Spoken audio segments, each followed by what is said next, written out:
2026, beaucoup veulent gagner de l'argent en ligne.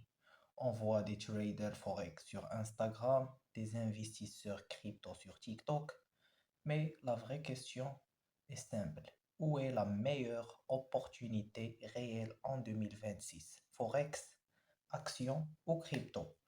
Aujourd'hui, je vais te donner une réponse rationnelle, pas une réponse émotionnelle. Avant de commencer, essayez de s'abonner pour plus de contenu sur le trading, sur l'intelligence artificielle, sur, euh, sur le business, sur le mindset. Et commençons. Tout d'abord, il faut comprendre une chose importante. Le forex n'est pas l'opposé du trading. Le trading, il s'agit d'une stratégie. Le forex, c'est un marché. Le trading peut se faire sur les actions, sur la crypto-monnaie, sur les indices, sur les matières premières, sur les devises, par exemple le forex. Donc, la vraie question est quel marché offre le meilleur rapport rendement-risque en 2026? En 2026, le monde est marqué par des tensions géopolitiques, par des politiques monétaires variables, par une inflation encore présente dans certaines économies, par des cycles économiques instables. Les décisions de la Fed, la Federal Reserve ou de la Banque centrale européenne influencent directement le forex. Donc, le marché de forex dépend énormément de la macroéconomie.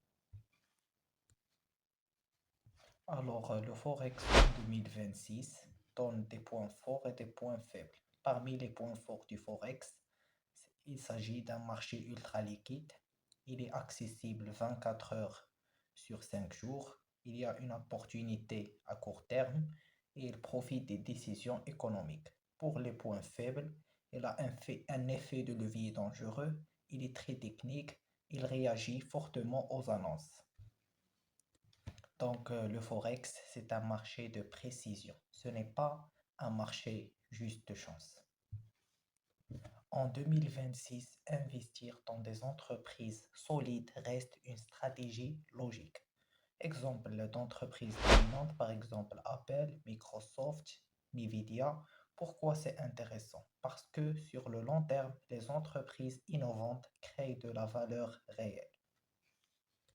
Donc, le marché des actions, il est moins spectaculaire que le Forex, mais historiquement plus stable. Et d'abord, passons au marché de la crypto-monnaie en 2026. Donc, le marché de la crypto-monnaie, il s'agit d'un marché cyclique dont les leaders sont le Bitcoin et l'Ethereum. Ce marché possède un potentiel énorme, mais le problème, c'est que c'est de la volatilité. Le marché de la crypto-monnaie en 2026 a une volatilité extrême. Par exemple, en crypto-monnaie, tu peux faire plus de 100%, mais aussi moins 70%. C'est-à-dire ce marché demande une forte tolérance au risque.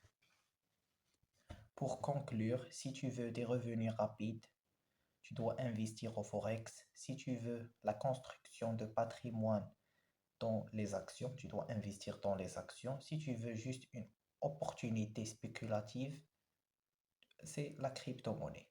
Mais voici la vérité. La majorité des débutants devraient commencer par un investissement à long terme, à gérer le risque, c'est-à-dire la gestion des risques et la compréhension des cycles. Le Forex est plus adapté au profil discipliné et formé.